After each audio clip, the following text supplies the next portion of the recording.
Hello student, rotational dynamics आणि यामध्ये आपण पाहत आहे सर्क्युलर मोशनचा पार्ट पाहत आहे आणि या सर्क्युलर मोशनच्या पार्टमध्ये आपण आतापर्यंत हॉरिझॉन्टल सर्क्युलर मोशन पाहिलेली आहे किंवा युनिफॉर्म हॉरिझॉन्टल सर्क्युलर मोशन.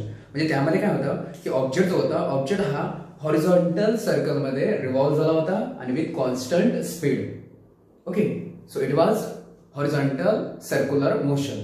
पण आज आपल्याला पाहायचं आहे आजचा आणि उद्याचे दोन टॉपिक. हे दोन टॉपिक रिलेटेड आहे व्हर्टिकल सर्क्युलर मोशन. म्हणजे यामध्ये काय असेल, ऑब्जेक्ट जो असेल हा ऑब्जेक्ट हॉरिझॉन्टल सर्कलमध्ये नाही तर तो रिव्हॉल्व होणार आहे व्हर्टिकल सर्कलमध्ये. ओके, जो ऑब्जेक्ट आहे तो ऑब्जेक्ट रिव्हॉल्व होणार आहे व्हर्टिकल सर्कलमध्ये. ओके, आणि मग त्या मोशनला म्हणू आपण व्हर्टिकल सर्क्युलर मोशन. ओके, बरं. मग त्या व्हर्टिकल सर्क्युलर मोशन जर पाहायचं तर रफली जर म्हटलं आपण त्याचे तर दोन टाईप आहेत. व्हर्टिकल सर्क्युलर मोशनचे दोन टाईप आहेत. दोन टाईपचे व्हर्टिकल सर्क्युलर मोशन असणार. पहिली फर्स्ट टाईप, म्हणजे आपल्याला काय करायचं, समजा एखादा स्ट्रिंग असेल, सपोज एखादा स्ट्रिंग आहे आणि त्या स्ट्रिंगला स्मॉल मास, स्ट्रिंगला एखादा बॉडी किंवा ज्याला म्हणून आपण मास म्हणू, पॉइंट मास म्हणू किंवा बॉब असेल तर त्या मासला त्या स्ट्रिंगला टाय करायचं आहे एका एंडला आणि नंतर मग त्याच बॉडीला नंतर मग आपण काय करू, आपण व्हर्टिकल सर्कलमध्ये रिव्हॉल्व करू. त्याला आपण कसं व्हर्टिकल सर्कलमध्ये रिव्हॉल्व करू. मग जेव्हा ही जी मोशन असणार आहे की ज्याला म्हणून व्हर्टिकल सर्क्युलर मोशन असणार आहे, तर यामध्ये जेव्हा बॉडीला समजा आपण इनिशियली काय करू, आपण इथं इनिशियली आपण त्या बॉडीला व्हर्टिकल सर्क्युलर मोशन परफॉर्म करण्यासाठी बॉडीला इथे एनर्जी द्यावी लागेल. आपल्याला इथे एनर्जी प्रोव्हाइड करू आपण, जेवढी त्या बॉडीला एनर्जी नेसेसरी असणार आहे. So necessary energy is supplied at lowest point. समजा बॉडी जर इथं समजा असेल तर हा जर त्या बॉडीचा लोएस्ट पॉइंट, लोएस्ट पोझिशन, तर ह्या लोएस्ट पोझिशनला तिथं एनर्जी समजा आपण सप्लाय करून एनर्जी प्रोव्हाइड करू आणि नंतर मग बॉडी समजा ह्या व्हर्टिकल सर्कलमध्ये रिव्हॉल्व होणार आहे. असं नाही की फक्त एनर्जी तुम्ही फक्त लोएस्ट पोझिशनलाच तुम्ही समजा सप्लाय करसाल, प्रोव्हाइड करसाल, असं नाहीये. तुम्ही बॉडीचं समजा बॉडी इथं जर आहे तर बॉडीला तुम्ही इथून सुद्धा एनर्जी सप्लाय करू शकता. नेसेसरी एनर्जी समजा सर्क्युलर मोशनसाठी, व्हर्टिकल सर्क्युलर मोशनसाठी पाहिजे असेल एनर्जी तुम्ही ह्या मिड पोझिशनला म्हणू आपण, तर मिड पोझिशनला तुम्ही देऊ शकता, प्रोव्हाइड करू शकता. किंवा जर समजा बॉडीचा समजा असेल हायस्ट पोझिशनला तर इथं सुद्धा तुम्ही काय एनर्जी समजा त्याला पाहिजे असलेली एनर्जी, नेसेसरी एनर्जी तुम्ही त्याला सप्लाय करू शकता. नंतर मग त्या एनर्जी म्हणजे व्हर्टिकल सर्क्युलर मोशनसाठी पाहिजे असलेली एनर्जी त्याला भेटली की मग व्हर्टिकल सर्क्युलर मोशन प्रोव्हाइड करणार आहे. मग आपण जर मोस्टली समजा आपण मॅक्झिमम केसमध्ये आपण त्या बॉडीला आपण एनर्जी ती देतो आपण ऍट लोएस्ट पोझिशन. मग ऍट लोएस्ट पोझिशन इथं आपण त्याला एनर्जी प्रोव्हाइड केली की नंतर मग बॉडी करणार आहे, बॉडी व्हर्टिकल सर्कलमध्ये समजा जाणार आहे, व्हर्टिकल सर्कलमध्ये समजा रिव्हॉल्व होणार आहे. मग आता समजा कन्सिडर करा जेव्हा बॉडी समजा लोएस्ट पोझिशन पासून समजा वर म्हणजे हायस्ट पोझिशन कडे जाणार आहे, रिव्हॉल्व होणार आहे. When the body revolves from lowest position to the highest position, मग तेव्हा काय होते, तेव्हा ऑब्व्हियसली अर्थची ग्रॅव्हिटी ऍक्ट होते त्यावरती. ओके, बॉडीचं समजा आपण व्हर्टिकल सर्कलमध्ये जर समजा ही बॉडी आहे आणि ही जर बॉडी समजा आपण असं म्हटलं की समजा व्हर्टिकल सर्कलमध्ये रिव्हॉल्व म्हणजे वर जात आहे. ओके, काहीतरी हाईटला जात आहे. मग हाईटला जर जात असेल तर मग तिथे त्या बॉडीवर ऍक्ट होणार आहे ऍक्सिलरेशन ड्यू टू ग्रॅव्हिटी. मग आता जेव्हा बॉडी वर जाणार आहे लोएस्ट टू हायेस्ट, त्यावर ऍक्ट होणार आहे ऍक्सिलरेशन ड्यू टू ग्रॅव्हिटी. अर्थची ग्रॅव्हिटी ऍक्ट झाली आणि अर्थची ग्रॅव्हिटी ऍक्ट झाल्यामुळे तिथे काय होणार आहे, त्या बॉडीची स्पीड कमी होणार आहे. म्हणून बॉडी जर समजा आपण म्हटली समजा लोएस्ट पोझिशनला म्हटलं आपण, तिथे एनर्जी दिली, तिथे आपण समजा पाहिजे एनर्जी दिली तर तिथं मग त्या बॉडीची असणार आहे काहीतरी वेलॉसिटी आणि त्या वेलॉसिटी असणार आहे मॅग्निट्यूड. वेलॉसिटी असणार आहे मॅग्निट्यूड आणि मग ती मॅग्निट्यूड त्याला आपण समजा वेलॉसिटी ऍट लोएस्ट पॉइंट म्हणून आपण, स्पीड ऍट लोएस्ट पॉइंट म्हणून आपण. पण जसं म्हटलं आपण इथं जर म्हटलं लोएस्ट पोझिशनला तर लोएस्ट पोझिशनची स्पीड जी असेल ती असेल मॅक्झिमम स्पीड, कारण आपण इथे त्याला एनर्जी आपण प्रोव्हाइड करत आहोत. पण इथं असणार आहे मॅक्झिमम स्पीड. आणि का बरं मॅक्झिमम, कारण की आता जर बॉडी जर वर जर गेली तर त्याची स्पीड कमी होत जाणार आहे. म्हणून मग लोएस्ट पोझिशनला असते मॅक्झिमम स्पीड येत असणार आहे. आणि बॉडी जर समजा वर जर समजा जाणार आहे म्हणजे हायस्ट पोझिशनकडे जाणार आहे तेव्हा काय होणार आहे, तेव्हा जी त्यावर ऍक्ट होणार आहे आणि जी ऍक्ट झाल्यामुळे काय होणार, त्या बॉडीची जी ऍक्ट झाल्यामुळे त्या बॉडीची स्पीड कमी होणार आहे. स्पीड काय होणार, ऍक्च्युअली कमी होणार आहे, कमी होत जाणार आहे.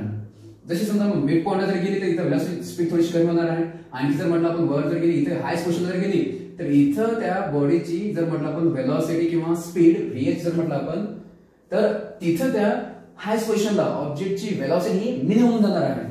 सो व्हीएच ही काय असते, हे मिनिमम असते. आणि परत मग जर म्हटलं आपण जर आता बॉडीचा समजा हायस्ट पोझिशन करून जर समजा लोएस्ट पोझिशन कडे येण्याचा प्रयत्न करणार आहे, रिव्हॉल्व होण्याचा प्रयत्न करणार आहे, तर तेव्हा परत काय करणार आहे, आता खाली येताना त्या स्पीडची ऑब्व्हियसली ग्रॅव्हिटी ऍक्ट होणार आहे. खाली येताना ती स्पीड करणार आहे, वाढणार आहे. ओके, डाऊनवर येताना त्याची स्पीड करणार आहे ऍक्च्युअली वाढते. का बरं, ड्यू टू द ग्रॅव्हिटी. म्हणजे इथं काय होते, लोएस्ट पोझिशनला आपण काय म्हटलेलं आहे, लोएस्ट पोझिशनला तिथं व्हेलॉसिटी काय असते मॅक्सिमम, वर जर ग्रॅव्हिटी ऍक्ट होते, ग्रॅव्हिटीमध्ये स्पीड कमी होत जाते आणि हायस्ट पॉईंट जर गेली समजा तिथं व्हेलॉसिटी काय होते, मिनिमम होऊन जाते. हायस्ट कडून जर समजा लोएस्ट कडे येताना काय होते, त्याची व्हेलॉसिटी किंवा स्पीड वाढत जाते, व्हेलॉसिटीची व्हॅल्यू त्याला म्हणून मॅग्निट्यूड वाढत जाते, स्पीड वाढत जाते आणि तिथं मग आणि परत जर समजा लोएस्ट पोझिशन आली परत तिथे काय होते, व्हेलॉसिटी काय होते, मॅक्सिमम जाते, सॉरी स्पीड मॅक्सिमम जाते.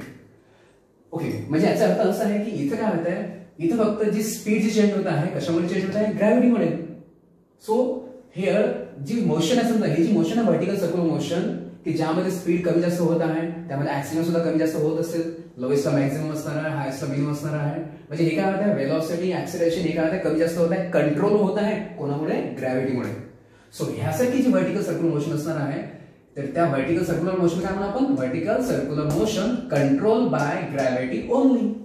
इथं आपण फक्त असं म्हटलं फक्त ग्रॅव्हिटी ऍक्ट होते आणि तेच फक्त ग्रॅव्हिटी त्या व्हर्टिकल सर्क्युलर मोशन कंट्रोल करत आहे. इथं आपण बाहेर एक्सटर्नल कुठला फोर्स आपण अप्लाय केलेला नाही आहे. So this is the one kind of vertical circular motion controlled by the gravity.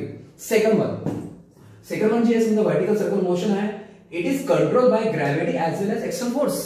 म्हणजे इथं बघायचं, इथं आपण एक एक्झाम्पल घेऊ. आपण एक्झाम्पल जर म्हटलं आपण ह्यासारख्या मोशनचे एक्झाम्पल जर म्हटलं आपण, तर एक एक्झाम्पल आहे जे फेअर मध्ये आपण जे पाहतो किंवा ठिकाणी ज्याला आपण समजा आनंद मेला वगैरे समजा जे असं समजा किंवा जे कुठे समजा, तर त्या फेअर मध्ये काय असते, एक आकाश पाळणा असते ना, एक मोठं जॉईंट व्हील असते, जॉईंट व्हील असते आणि ह्या जॉईंट व्हील मध्ये म्हणजे आकाश पाळण्यामध्ये जॉईंट व्हील म्हणून आपण त्याला किंवा आकाश पाळणा म्हणतो आपण, तर त्यामध्ये काय असतात, हे चेअर्स असतात, हे डिफरंट चेअर्स असतात आणि ते डिफरंट चेअर्स समजा ह्या कुठे समजा सेंट्रल ते समजा बरोबर कनेक्ट केलेले राहतात bye means of any rod वगैरे. हा, तर तिथे त्या आकाश पाळण्यामध्ये जॉईंट व्हील मध्ये काय असतात, त्या चेअर जे असतात ते चेअर्स व्हर्टिकल सर्क्युलर मोशन म्हणून करतात. ओके, किंवा मग समजा हे जॉईंट व्हील म्हणा किंवा याच्यासारखे वेगळे सुद्धा जे डिफरंट गेम असणार आहे, तर त्यामध्ये काही चेअर असतात आणि ते चेअर व्हर्टिकल सर्कल मध्ये रिव्हॉल्व होत असतात. व्हर्टिकल सर्कल मध्ये रिव्हॉल्व होत असताना तिथं आपण पाहिलंय की तिथं जी स्पीड आहे, ओके, त्या व्हेकलची सॉरी त्या व्हीलची जी चेअरची, तर त्या चेअरची जी स्पीड असते, स्पीड कशी असते ती कॉन्स्टंट असते. आता ऍक्च्युअली त्याची व्हर्टिकल सर्क्युलर मोशन आहे, ग्रॅव्हिटी ऍक्ट होणार आहे, मग त्याची जी स्पीड आहे ती कमी जास्त व्हायला पाहिजे. पण तिथं काय करतात, तिथं bye means of mechanical force, okay, काहीतरी एक्सटर्नल फोर्स अप्लाय करतात, एक्सटर्नल फोर्स अप्लाय करतात bye means of mechanical system. तिथं मेकॅनिकल सिस्टीम वगैरे असणार आहे, त्या मेकॅनिकल सिस्टीमने काय करतात, त्याची स्पीड काय करतात, ती कॉन्स्टंट ठेवतात. मेकॅनिकल सिस्टीमने एक्सटर्नल फोर्स अप्लाय करतात आणि त्याने काय करतात, त्याची जी स्पीड आहे ती स्पीड काय करतात, ते कॉन्स्टंट ठेवतात. मग इथं मग आपल्याला गरज पडते त्याची स्पीड कॉन्स्टंट ठेवण्यासाठी आपल्याला गरज पडते कशाची, एक्सटर्नल फोर्सची. ओके, मग इथं जर म्हटलं आपण तर एक तर व्हर्टिकल सर्क्युलर मोशन आहेच, ग्रॅव्हिटी ऍक्ट होणारच आहे, ग्रॅव्हिटी सुद्धा त्यावर ऍक्ट होणार आहे आणि दुसरी गोष्ट काय आपण म्हणताय की by means of external force, ह्या दोघांनी कंट्रोल होती ही व्हर्टिकल सर्क्युलर मोशन. म्हणजे ह्यासारखी जी व्हर्टिकल सर्क्युलर मोशन असते, it is called as the vertical circular motion control by gravity and external force as well as external force. So these are the two types of vertical circular motion. इथं जर म्हटलं आपण स्पीडची constant होतात by means of external force. External force मग कसा, तर तिथं जे मेकॅनिकल सिस्टीम असणार आहे, तर त्या चेअरमध्ये समजा गिअर वगैरे असणार आहे, काही ब्रेक्स वगैरे असणार आहे किंवा ठीक आहे ओव्हरऑल जे समजा काहीतरी समजा त्याच्यात मेकॅनिकल सिस्टीम असणार आहे, त्या मेकॅनिकल सिस्टीमनी काय करतात, एक्सटर्नल फोर्स अप्लाय करतात आणि एक्सटर्नल फोर्स अप्लाय केल्यामुळे काय होतं, मग त्याची स्पीड काय होतात, ते कॉन्स्टंट ठेवतात. This is the one kind of vertical circular motion. आणि आपल्याला जी व्हर्टिकल सर्क्युलर मोशन पाहिजे ती आपली फर्स्ट, हे आपल्याला व्हर्टिकल सर्क्युलर मोशन पाहिजे आहे की ज्यामध्ये व्हर्टिकल सर्क्युलर मोशन ऑब्जेक्टची ही कंट्रोल होणार आहे ओनली बाय ग्रॅव्हिटी. आणि जर असं जर म्हटलं आपण की फक्त ग्रॅव्हिटीमुळे कंट्रोल होत आहे, ओके, आणि ग्रॅव्हिटीमुळे कंट्रोल होत झाल्यामुळे काय आहे, त्याची स्पीड कमी जास्त होत आहे, स्पीड काय त्याची कमी जास्त होणार आहे. स्पीड जर कमी जास्त होत आहे, एक तर व्हर्टिकल सर्क्युलर मोशन आहे आणि स्पीड कमी जास्त होत आहे, म्हणजे मॅग्नेट कमी जास्त होत आहे, मग त्याला आपण नॉन युनिफॉर्म सर्क्युलर मोशन, कारण त्याची स्पीड कशी होणार आहे, चेंज होणार आहे. म्हणून हे जे एक्झाम्पल असणार आहे व्हर्टिकल सर्क्युलर मोशनचे, हे जे एक्झाम्पल असणार आहे, it is also example of non UCM. कारण यामध्ये जी स्पीड आहे ती स्पीड सुद्धा काय होते, ती चेंज होत राहते डिफरंट पॉईंटला. इथं मिनिमम मॅक्सिमम असते, लोएस्टला काय असते मॅक्सिमम, इथं समजा ऍव्हरेज असणार आहे, मीडियम वगैरे असणार आहे, मिड पॉईंटला, हायस्ट पॉईंटला एकदम मिनिमम असणार आहे, परत खाली तर ती स्पीड वाढत जाणार आहे. आणि ती गोष्ट जर इथं जर समजा आपण जर म्हटलं की इथं एनर्जी प्रोव्हाइड केलेली आहे आणि स्पीड आहे त्या ऑब्जेक्टची आणि ती लोएस्ट पॉईंटला स्पीड काय मॅक्सिमम आहे, आणि जर स्पीड जर मॅक्सिमम तिथं कायनेटिक एनर्जी कशी असणार आहे, मॅक्सिमम. कारण कायनेटिक एनर्जीचा फॉर्म्युला कसा असते, 1/2 mv² max. मग जर आपण जर म्हटलं की वेलॉसिटी फॉर स्पीड जर कॉन्स्टंट आहे, मॅक्सिमम आहे, स्पीड जर कॉन्स्टंट आहे, कायनेटिक एनर्जी काय असते तिथं मॅक्सिमम असते, कायनेटिक एनर्जी मॅक्सिमम. आणि बॉडी लोएस्ट पोझिशनला असणार आहे, तर तिथे माहिती त्याला म्हणून आपण सगळं ग्राउंड पोझिशन म्हणून आपण त्याला. तर तिथं जर ग्राउंड पोझिशनला आहे तर तिथं पोटेन्शियल एनर्जी, तर ही काय असणार आहे तिथं ऍक्च्युअली पोटेन्शियल एनर्जी काय असते mgh असते. आणि इथं लोएस्ट पोझिशन हाईट काय म्हटलं आपण 0 म्हटलेलं आहे. मग यामुळे काय होणार आहे, हाईट जर 0 म्हटली आपण तर ओव्हरऑल जी समजा पोटेन्शियल एनर्जी आहे ती काय होणार आहे 0 बनणार आहे. म्हणजे लोएस्ट पोझिशनला आपण काय म्हटलं कायनेटिक एनर्जी काय असते मॅक्सिमम, पोटेन्शियल एनर्जी काय असते 0 मिनिमम असणार आहे. But after that as the body moves along the vertical circle towards the maximum or top position, highest position, त्यावेळेस काय होते त्याची वेलोसिटी कमी होत जाते. वेलोसिटी कमी होत जाणार आहे म्हणजे मग काय होणार कायनेटिक एनर्जी काय कमी जाणार आहे. म्हणजे आपण असं म्हणतो की जेव्हा समजा बॉडी वर जाणार आहे तर वर जाताना त्याची काय कायनेटिक एनर्जी काय ते कमी होत जाते.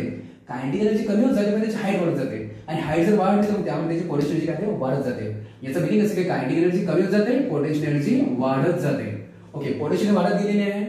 आणखी जर म्हटलं आपण आणखी समजा या हायस्ट पोझिशनला म्हटलं आपण तर हायस्ट पोझिशनला काय होते तिथं कायनेटिक एनर्जी मॅक्सिमम जाणार आहे. सॉरी, कायनेटिक एनर्जी एकदम कमी होत जाणार आहे कारण तिथं वेलोसिटी काय म्हटलं आपण मिनिमम आहे. हायस्ट पोझिशनला वेलोसिटी मिनिमम मग तिथं कायनेटिक एनर्जी काय असते इथं मिनिमम असणार आहे. So kinetic energy it will be minimum. आणि तिथं जर म्हटलं आपण पोटेन्शियल एनर्जी वाढत जात आहे मग त्याच्यामुळे तिथं पोटेन्शियल एनर्जी काय होते मॅक्सिमम. ओके, हायस्ट पोझिशनला वेलोसिटी मिनिमम म्हणून kinetic energy minimum but potential energy maximum. म्हणजे इथं होत काय येतं की लोएस्ट पोझिशनला कायनेटिक एनर्जी मॅक्सिमम होती पण हायस्ट पोझिशनला काय झालेलं आहे, हायस्ट पोझिशनला कायनेटिक एनर्जी मिनिमम झाली, पोटेन्शियल मॅक्सिमम झालेली आहे. म्हणजे पाहिजे काय होत काय की जी कायनेटिक एनर्जी आहे ही कायनेटिक एनर्जी कमी होत जाते आणि कमी झालेली कायनेटिक एनर्जी पोटेन्शियल एनर्जी मध्ये वाढत जाते किंवा पोटेन्शियल वाढत जाते म्हणजे पोटेन्शियल एनर्जी मध्ये कन्वर्ट होत जाते. अगेन काय म्हटलं आपण जशी बॉडी वर जाणार आहे तर कायनेटिक एनर्जी कमी होत जाते आणि कमी झालेली कायनेटिक एनर्जी ही पोटेन्शियल एनर्जी मध्ये कन्वर्ट जाते आणि म्हणून पोटेन्शियल एनर्जी वाढत जाते. मॅक्सिमम हाईटला जर म्हटलं आपण हायस्ट पोझिशनला जर म्हटलं आपण कायनेटिक एनर्जी ही मॅक्सिमम कायनेटिक एनर्जी कन्वर्ट होऊन जाते. म्हणजे जास्तीत जास्त कायनेटिक एनर्जी कन्वर्ट होऊन जाते कशामध्ये पोटेन्शियल एनर्जी मध्ये आणि म्हणून तिथे काय होत जाते मॅक्सिमम पोटेन्शियल एनर्जी. मग इथं कन्व्हर्शन झालं एकदम कायनेटिक्सचं झालं कशामध्ये पोटेन्शियल मध्ये. मग हायस्टला आपण म्हटलं पोटेन्शियल मॅक्सिमम एनर्जी आहे. मग नंतर काय होते जशी बॉडी समजा हायस्ट पोझिशन पासून समजा लोएस्ट पोझिशन येणार आहे तर परत काय मग त्याची समजा जी स्पीड आहे ती स्पीड काय होते ऍक्च्युअली वाढत जाते. स्पीड जर वाढत जाणार आहे मग कायनेटिक एनर्जी ऍक्च्युअली ती पण वाढत जाणार आहे. स्पीड जर वाढत झाली तर कायनेटिक एनर्जी सुद्धा काय होणार आहे वाढणार आहे आणि मग त्याच्यामुळे काय त्याची हाईट कमी होत आहे आणि हाईट कमी होणं म्हणजे काय पोटेन्शियल एनर्जी कमी होत जाते. काय म्हटलं आपण मॅक्सिममला पोटेन्शियल एनर्जी मॅक्सिमम होती, हायस्ट पोझिशनला काय होती पोटेन्शियल एनर्जी मॅक्सिमम होती पण जशी बॉडी खाली येणार आहे त्याची स्पीड वाढत जाणार आहे, कायनेटिक एनर्जी वाढत जाणार आहे. कायनेटिक एनर्जी वाढत जाते आणि मग कायनेटिक एनर्जी का वाढते कारण हाईट कमी होते. हाईट कमी झाल्यामुळे काय होते पोटेन्शियल एनर्जी कमी होते. पोटेन्शियल एनर्जी कमी झाल्यामुळे मग त्याची ती कमी झालेली पोटेन्शियल एनर्जी कायनेटिक एनर्जी मध्ये कन्वर्ट होऊन जाते. मग अगेन मला तिथे तेच सांगते हायस्ट कडून लोएस्ट कडे येताना पोटेन्शियल एनर्जी कन्वर्ट होते कशामध्ये कायनेटिक एनर्जी मध्ये. Potential energy is get converting into the kinetic energy and again at lowest position काय होणार आहे स्पीड मॅक्सिमम होणार आहे आणि मग तिथे कायनेटिक एनर्जी काय मॅक्सिमम होणार आहे. आणि अगेन मग जर समजा जर बॉडी जर लोएस्ट पोझिशन आली तर हाईट झिरो होणार आहे. हाईट झिरो झाली तर मग तिथे काय होते पोटेन्शियल एनर्जी काय झिरो होऊन जाते. म्हणजे मग इथे मग परत मग तेच होते. मग हायस्टला पोटेन्शियल होती आणि लोएस्टला काय ऍक्च्युअली कायनेटिक एनर्जी झालेली आहे. म्हणजे मग इथे काय होणार आहे इथं potential energy get converted into the kinetic energy. मग इथं कन्वर्शन चालू राहते की कायनेटिक्सचं होऊन जाते पोटेन्शियल मध्ये, पोटेन्शियलचं होऊन जाते कायनेटिक मध्ये. म्हणजे inter conversion of potential energy is also getting takes place. Okay, तर मग ही झाली व्हर्टिकल सर्क्युलर मोशन आणि ज्यामध्ये मग आता ग्रॅव्हिटीमुळे काय समजा हे सगळं होत जाते त्याची कायनेटिक एनर्जी कमी जास्त होत जाते, पोटेन्शियल एनर्जी कन्वर्ट जाते आणि डिफरंट पॅरामीटर्स सुद्धा वेलोसिटी स्पीड म्हणा आपण त्याचे मतलब ऍक्सिलरेशन म्हणा हे सुद्धा काय होते कंट्रोल होते बाय ग्रॅव्हिटी चेंज होत जाते. ओके, वेगवेगळ्या पोझिशनला काय असते ते वेगवेगळं असणार आहे. मग बघू आपण आता यामध्ये इनिशियली जर म्हटलं आपण तर इथं जर समजा आपण म्हटलं तर आपण सध्या आपण पाहणार आहे जर एखादी बॉडी जर समजा vertical circular motion control perform करत आहे कंट्रोल बाय ग्रॅव्हिटी ओनली तर त्या केसमध्ये आपण इथे पाहणार आहे की समजा हा जो स्ट्रिंग असणार आहे हा जो स्ट्रिंग असेल तर स्ट्रिंग मध्ये काय असेल टेन्शन, स्ट्रिंग मध्ये असणार आहे ताण, स्ट्रिंग मध्ये असेल टेन्शन. ना स्ट्रिंग आहे स्ट्रिंगला काय म्हटलं आपण एक मास आपण अटॅच केलेला आहे आणि म्हणून त्या स्ट्रिंग मध्ये टेन्शन येणार आहे. जर मग बॉडी समजा लोएस्ट पोझिशनला असेल तर मग त्या स्ट्रिंग मध्ये टेन्शन समजा TL म्हणून आपण. जर बॉडी समजा जर मिड पोझिशनला जर गेली suppose vertical circular motion perform करताना जर बॉडी जर गेली मिड पोझिशनला तर मग तिथं त्या स्ट्रिंग मध्ये टेन्शन त्याला आपण TM म्हणू. आणि परत जर बॉडी जर समजा आणखी जर वर गेली हायस्ट पोझिशनला गेली तर मग तेव्हा त्या स्ट्रिंग मध्ये टेन्शन ते TH म्हणू. आणि अगेन समजा जर बॉडी समजा खाली येत आहे समजा अगेन ह्या पोझिशनला आली म्हणजे मिड पोझिशनला झाली तर तेव्हा सुद्धा काय असेल स्ट्रिंग मध्ये टेन्शन ते TM म्हणू आपण. तर व्हेरियस पोझिशनला स्ट्रिंग मध्ये टेन्शन वेगवेगळं असते. व्हेरियस पोझिशन मध्ये काय असते स्ट्रिंग मध्ये जे असते लोएस्ट पोझिशनला मिड पोझिशनला हायस्ट पोझिशनला तर स्ट्रिंग मध्ये टेन्शन सुद्धा काय असते डिफरंट असते. तर आपल्याला तेच करायचं आहे की डिफरंट पोझिशनला त्या स्ट्रिंग मध्ये टेन्शन त्याचे आपल्याला एक्सप्रेशन फाइंड करायचं आहे. सो एक्सप्रेशन फॉर आपल्याला पहिल्यांदा काय करायचं आहे, expression for tension in the string at various position. Okay, बघू आपण. तर इनिशियल आपण कन्सिडर करायचं की एक स्ट्रिंग आहे आणि त्या स्ट्रिंगला काय केलं आपण, समजा एक जो समजा स्मॉल मास आहे ज्याला पॉइंट मास केला आपण, ते समजा टाय केलेला आहे. कन्सिडर अ बॉडी, एखादी बॉडी असेल, स्मॉल बॉडी असेल, हॅव्हिंग मास एंड ज्याचं मास काय असेल, एम असेल, ज्याचं मास असेल एम, ज्याला आपण कन्सिडर करू आपण point mass, assume as it treated as a point mass, त्याला आपण कन्सिडर करू आपण पॉइंट मास. आणि हा काय केला आपण, पॉइंट मास होता, समजा स्मॉल बॉडी होती आपण, ती काय केली आपण, टाय केली एका स्ट्रिंगला, tied to one end of a string. पण स्ट्रिंग कसं आहे, स्ट्रिंग आहे प्रॅक्टिकली मासलेस. त्या स्ट्रिंग मध्ये स्ट्रिंगचं मास कसं एकदम खूप कमी असणार आहे. ओके, प्रॅक्टिकली मासलेस, त्याचं मास समजा ऑब्विसली 0 तो नसणारच आहे म्हणा, पण प्रॅक्टिकली मासलेस म्हणजे काय, थोडंफार त्याचं काहीतरी मास असेल जे प्रॅक्टिकली समजा पॉसिबल आहे. प्रॅक्टिकली मासलेस, नंतर मग काय म्हणा आपण, फ्लेक्झिबल असेल तर स्ट्रिंग, फ्लेक्झिबल आणि इनएक्सटेन्सिबल म्हणजे तो एक्सटेंड होणार नाहीये, इनएक्सटेन्सिबल स्ट्रिंग. ओके, एक बॉडी आहे ज्याचं मास एम आहे, ते आपण टाय केलं स्ट्रिंगला, आणि स्ट्रिंग कसा आहे, तो मासलेस आहे, फ्लेक्झिबल आहे, इनएक्सटेन्सिबल स्ट्रिंग आहे. आणि नंतर मग काय केलं आपण, नंतर मग त्याला आपण व्हर्टिकल सर्कल मध्ये रिव्हॉल्व केलं, व्हील केलं. नाउ इट इज रिव्हॉल्व्ड और wheeled, it is wheeled in a vertical circle. आणि मग त्याच्यामुळे काय होतं, आता जी बॉडी जी आहे किंवा जी बॉडी आहे किंवा बॉब असेल तर मग तो परफॉर्म करणार आहे वर्टिकल सर्कल मोशन. आणि हा जो समजा स्ट्रिंग असेल तर स्ट्रिंग परफॉर्म करणार आहे रोटेशन मोशन. स्ट्रिंग होणार rotate in vertical circle, okay, किंवा वर्टिकल प्लेन. जी बॉडी आहे, बॉडी परफॉर्म करणार वर्टिकल सर्कल मोशन. आणि हा जो स्ट्रिंग आहे, आणि हा स्ट्रिंग काय करेल, हा स्ट्रिंग रोटेट होणार आहे. आणि कुठल्या प्लेन मध्ये, तर वर्टिकल प्लेन मध्ये. स्ट्रिंग होणार रोटेट वर्टिकल प्लेन मध्ये. such that the body performs, जी बॉडी आहे ती बॉडी परफॉर्म करते, performs vertical circular motion. And जो स्ट्रिंग आहे, एंड स्ट्रिंग रोटेट्स, स्ट्रिंग काय होतो, रोटेट्स होतो in a vertical plane, as shown in figure.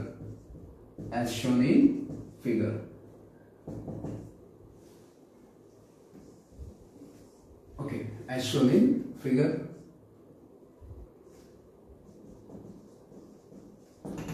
आता आपण असं म्हटलेलं आहे की समजा ही जी बॉडी आपण वर्टिकल सर्कल मध्ये टाय केलेली आहे, पण आता वर्टिकल सर्कल टाय का बरं केलेली आहे, त्याला वर्टिकल सर्कल आपण रिव्हॉल्व का बरं केलेली आहे बॉडी, कारण आपण इथे त्याला इनिशियल आपण काय करतो, आपण ह्या लोएस्ट पोझिशनला, मॅक्सिमम केस मध्ये लोएस्ट पोझिशनला आपल्याला एनर्जी सप्लाय करतो, एनर्जी प्रोव्हाइड करतो.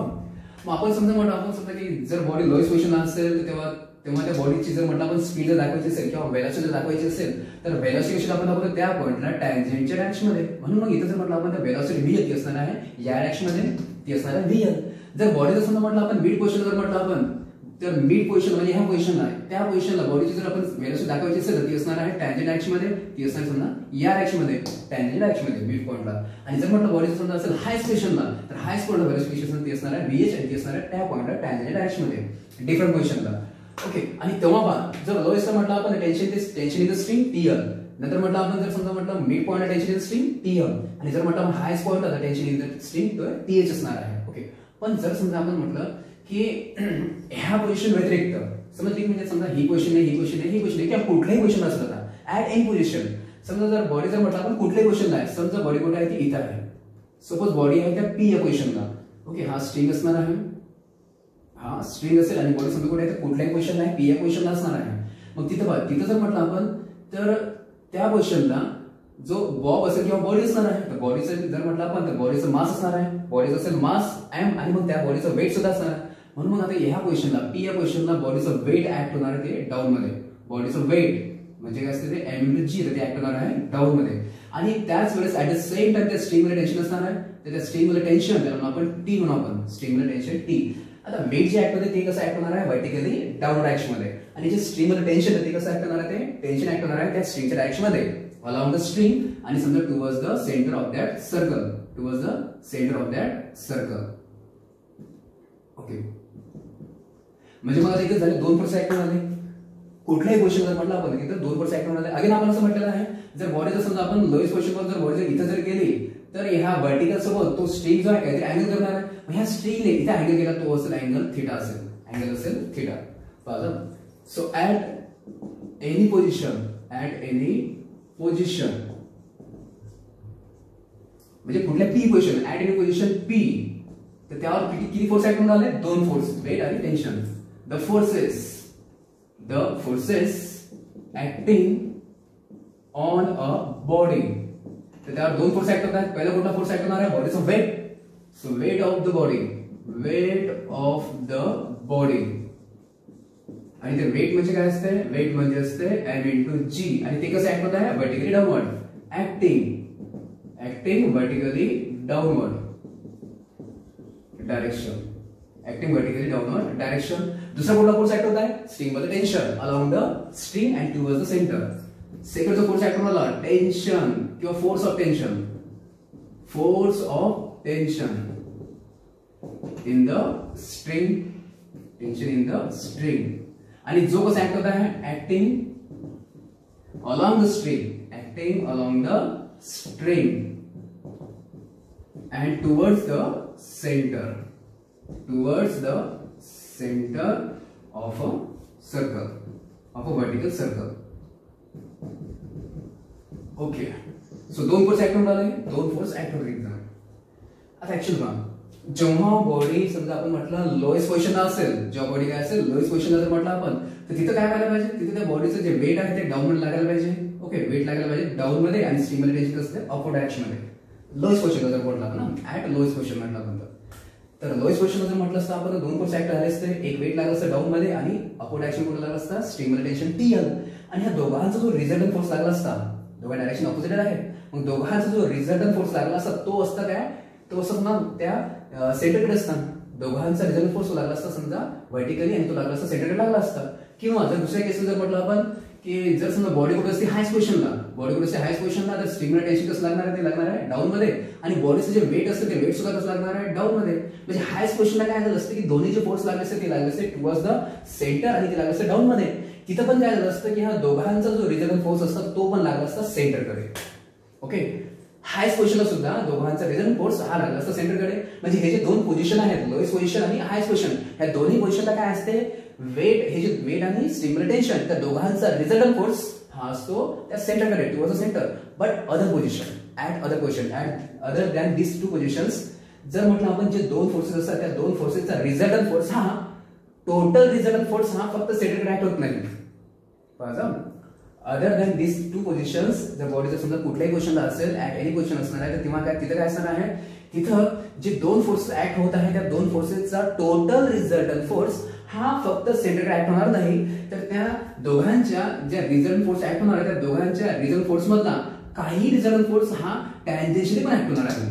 काही रिझल्टंट फोर्स काय असेल तो टॅन्जेन्शियल पण ऍक्ट होणार आहे. आणि मग जो समजा त्या टोटल रिझल्टंट फोर्स पैकी काही पार्ट हा जो ऍक्ट झालेला आहे टॅन्जेन्शियल डायरेक्शन मध्ये, तर तो रिस्पॉन्सिबल असणार आहे ह्या बॉडीची स्पीड कमी करण्यासाठी.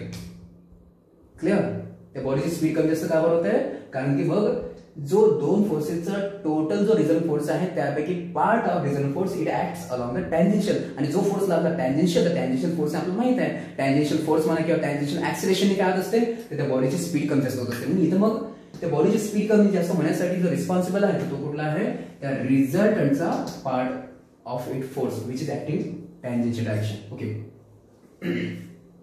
So except these two forces at two position, except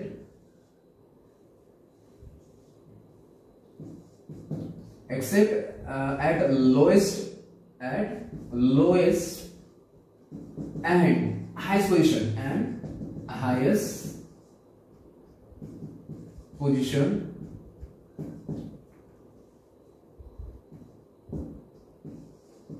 at any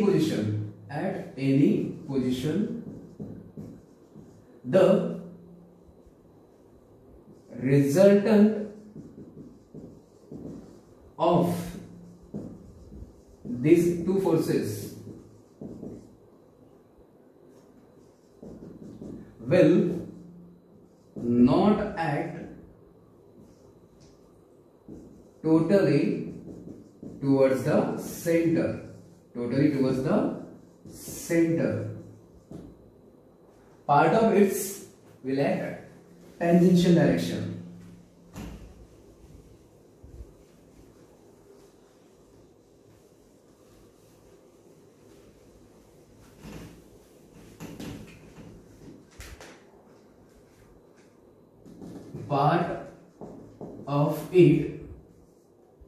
Some part of it will act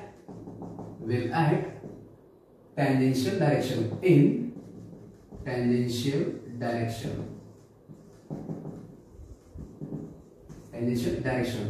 आणि जर आपण जर म्हटलं आपण जर हा जर समजा टँजेन्शियल जर थोडाफार फोर्स लागला तर मला तो जो फोर्स ह्या डायरेक्शन लागत आहे. आता बॉडी समजा म्हटलं आपण वेलोसिटी समजा ह्या डायरेक्शन असणार आहे. बॉडीची वेलोसिटी काय असेल समजा ती असेल समजा त्या पॉइंट टँजेंट म्हणजे त्या डायरेक्शन मध्ये, कारण बॉडी समजा अशी रिव्हॉल्व होत आहे अँटी क्लॉक डायरेक्शन मध्ये. मग वेलोसिटी या डायरेक्शन मध्ये आहे आणि रिझल्ट फोर्सचा जो समजा पार्ट आहे तो लागतो या ऑपोजिट डायरेक्शन मध्ये, वेलोसिटी ऑपोजिट डायरेक्शन मध्ये. आणि म्हणून मग हा फोर्स काय करणार त्याची स्पीड कमी करणार आहे. म्हणून काय त्याची स्पीड कमी जाते. Tangential direction opposite to the velocity at that position. And this tangential part of resultant force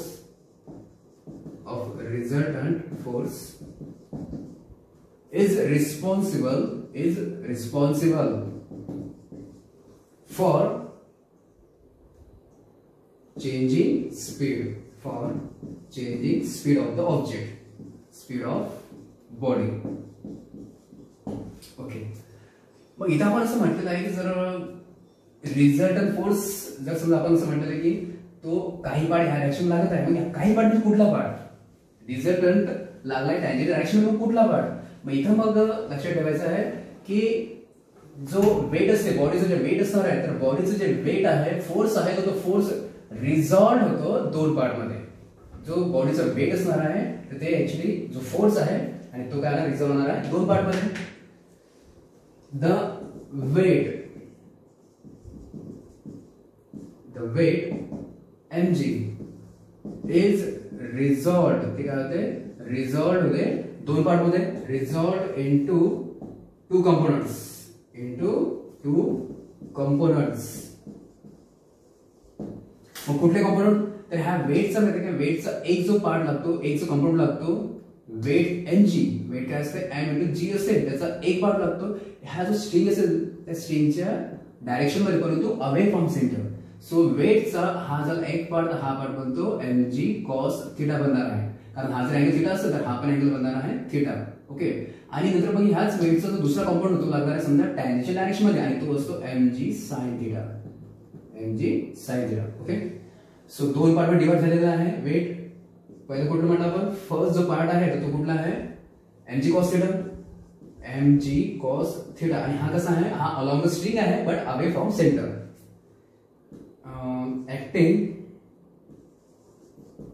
acting along the string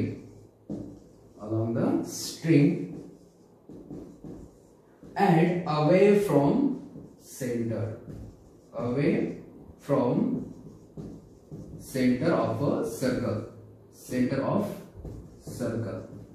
हा जर एक पार्ट mg cos थीटा आणि दुसरा कुठला आहे mg sin थीटा, तो लागतो टँजेन्शियल डायरेक्शन. सेकंड जो पार्ट आहे तो कुठला आहे mg sin थीटा आणि तो लागणार आहे टँजेन्शियल डायरेक्शन मध्ये. acts tangentially at that point and opposite to the velocity. the velocity at that point. Okay. आता बघा इथं जर पाहिलं आपण तर हा जो टॅन्जेन्शियल कॉम्पोनंट आहे, वेटचा जो टॅन्जेन्शियल कॉम्पोनंट आहे तो कशासाठी रिस्पॉन्सिबल आहे, बॉडीची स्पीड कमी जास्त करण्यासाठी, बॉडीची स्पीड कमी जास्त करण्यासाठी. ओके. मग आता राहिला प्रश्न बघा, जर समजा आपण म्हटलं तर दोन फोर्स राहिले, एक राहिला कुठला mg cos θ राहिला आहे, तो लागला समजा आउटर डायरेक्शन मध्ये, आणि एक राहिला कुठला टेन्शन राहिलेला आहे, आणि दोन फोर्स राहिले समजा. कारण हा तर पार्ट काय करत आहे, या पार्टचं काम काय आहे, त्या बॉडीची स्पीड कमी जास्त करणे. कारण टॅन्जेन्शियल ऍक्सेलरेशन किंवा टॅन्जेन्शियल फोर्स तर त्याचं तेच काम असते की ऑब्जेक्टची समजा स्पीड कमी जास्त करणे. आणि राहिले समजा हे जे दोन फोर्स राहिलेले आहेत, आता इथं कुठला टेन्शन आलेला आहे, समजा mg cos θ राहिले, दोन फोर्स आहेत, ऑपोजिट ऍक्शन ऍक्ट आले. मग ह्या दोघांचा रिझल्ट फोर्स, आणि आता बॉडीला समजा जर व्हर्टिकल सर्क्युलर मोशन जर परफॉर्म करत असेल म्हणजे मग बॉडीला काय लागते, सेंट्रल फोर्स लागणार आहे किंवा रिझल्ट फोर्स समजा सेंट्रल लागणार आहे. म्हणजे मग तो जो त्या व्हर्टिकल सर्क्युलर मोशन साठी पाहिजे असलेला रिझल्टंट फोर्स किंवा त्याला आपण सेंट्रिफ्युगल फोर्स तो कोणामध्ये भेटणार आहे, तर हे जे दोन फोर्सेस आहेत, दोन फोर्सेस मधला रिझल्टंट फोर्स, त्या दोघांचा रिझल्ट फोर्स हा प्रोव्हाइड करणार आहे necessary centrifugal force for vertical circular motion. So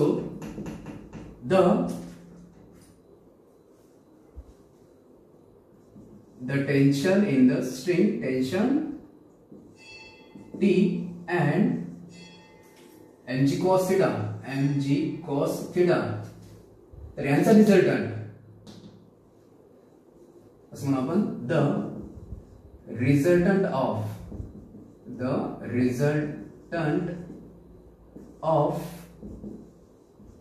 tension T and mg cos θ will be the resultant force towards center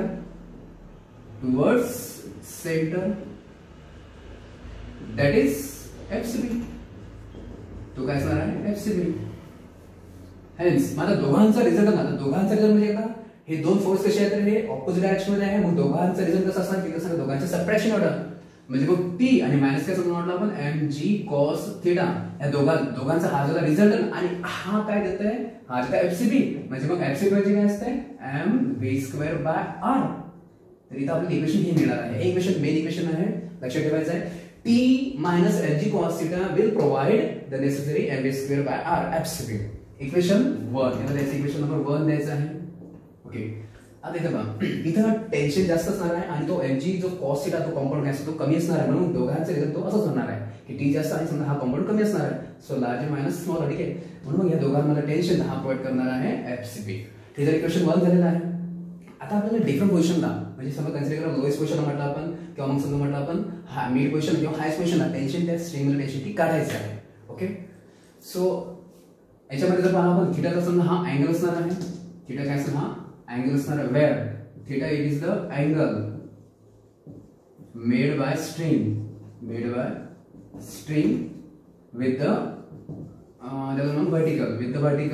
the vertical.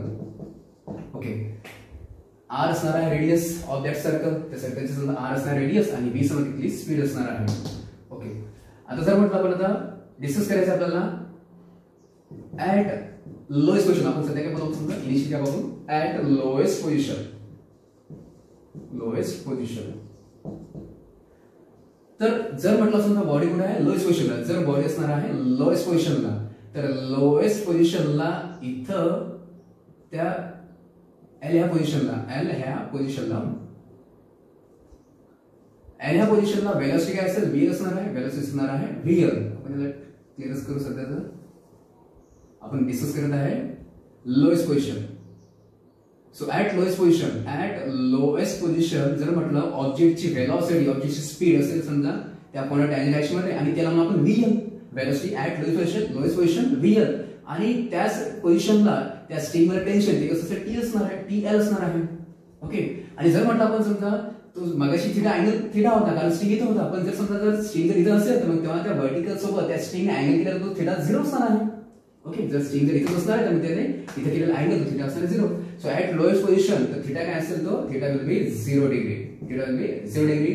तर मग त्याच्यामध्ये तेव्हा त्या स्ट्रिंगला टेन्शन बाय इक्वेशन 1, मग तेव्हा the tension in the string the tension in the string. तर ते काय बनणार आहे, तर इथं जे स्ट्रिंगला टेंशन आहे टीएल बनणार आहे. टीएल टेंशन काय बनणार आहे, टीएल बनणार आहे मायनस नंतर काय MG cos theta. MG cos theta पण इथं थिटा किती आहे, लोएस्ट पोझिशनला थिटा किती आहे 0. सो कॉस 0 इक्वल टू नंतर मग इथं m v square by r असते.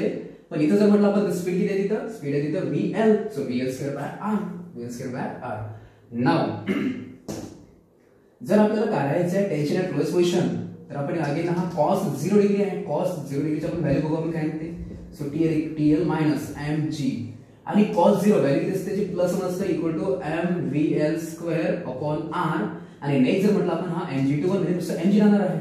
ओके. आणि जर म्हटलं आपण समजा जर आपल्याला TL जर काढायचं म्हटलं आपण, सो TL जर नुसतं TL काढायचं म्हटलं आपण तर आपण काय करू, त्या mg ला सुद्धा आपण तिकडे शिफ्ट करू.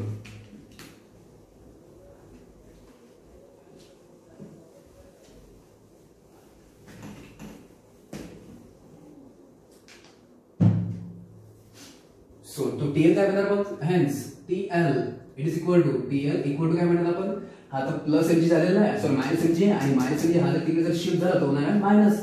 म्हणजे तुम्हाला जर म्हटलं TL जर काढण्याचा प्रयत्न केला आपण काय भेटेल तुम्हाला mVL स्क्वेअर अपॉन r आणि mg जर मायनस mg केला तर प्लस mg. याला इक्वेशन द्यायचे second. So this is an expression for the tension in the string at lowest position. Tension in the string at lowest position. Okay झालं हे, ज्यामध्ये wheel म्हणजे काय असेल त्या लोएस्ट पोझिशनची वेलोसिटी असणार आहे. लक्षात ठेवायचं आहे TL equal to mVL square plus mg. आणि हे कसं काढलं आपण, हे काढलं आपण इक्वेशन 1 वरने, जे आपलं बेसिक इक्वेशन आहे. ओके. नेक्स्ट आता बनायचं आपल्याला बघायचं आहे आपल्याला, तर बॉडी कुठे असेल, हायस्ट पोझिशन असेल, ॲट हायस्ट पोझिशन. तर हायेस्ट पोझिशनला जर बॉडी तर आपण समजा जर हा बॉडी व्हील होत आहे वर्टिकल सर्कल मध्ये, मग हा जो स्ट्रिंग सुद्धा वर जाणार आहे आणि बॉडी कुठे सुद्धा लोएस्ट हायस्ट पोझिशनला गेली म्हणजे स्ट्रिंग इथपर्यंत गेलेला आहे. मग जेव्हा स्ट्रिंग हा असा मूव्ह होणार आहे तर तेव्हा तो अँगल कव्हर करणार आहे. आणि अँगल किती कव्हर करणार आहे, तो अँगल होणार आहे पूर्ण अँगल 180 डिग्री. तिथं अँगल किती कव्हर होणार आहे 180 degree. So at highest position तर थिटा बनणार आहे तिथं 180 डिग्री किंवा त्याला आपण पाय रेडियन. ओके. मग तिथं जर म्हटलं आपण tension in the string, the tension in the string, तर तिथं हायस्ट पोझिशनला टेंशन इन द स्ट्रिंग त्याला आपण TH म्हणून वापरतो. ओके. ते आपण कसं म्हणतो इक्वेशन 1 काढू आपण. सो टी कसं बनणार आहे TH, हायस्ट पोझिशनला ते बनणार आहे TH minus mg cos theta. पण आता इथं थिटा किती आहे, cos थिटा, पण थिटा किती आहे हायस्ट पोझिशनला, थिटा तिथं 180 डिग्री इक्वल टू नंतर काय असते mv स्क्वेअर बाय r असते. परंतु हायस्ट पोझिशनला वेलोसिटी असते ते VH. सो VH स्क्वेअर बनणार आहे. सो TH इक्वल टू काय बनणार पाहिजे, TH मायनस mg cos 180 याची व्हॅल्यू किती असते -1 इक्वल टू काय समजा mVH स्क्वेअर अपॉन r. आणि मायनस वर to minus plus. So TH plus mg equal to mVH square upon r. Again mg ला आपण तिकडे शिफ्ट करून टाकू, मग तुम्हाला भेटणार TH इक्वल टू हा mVH स्क्वेअर बाय r आणि हा प्लस mg तिकडे तो होईल minus mg. Equation second, sorry third, equation third. So this is an expression for the tension in the string at highest position. जेव्हा body कुठे असेल highest पोझिशनला तर तेव्हा त्या स्ट्रिंग मधलं टेन्शन TH तर ते किती असते, ते असणार आहे एवढं mv square by r minus mg. चालेल. आता बघा आपण मिड पोझिशनचं, जेव्हा बॉडी कुठे असेल मिड पोझिशनला असणार आहे.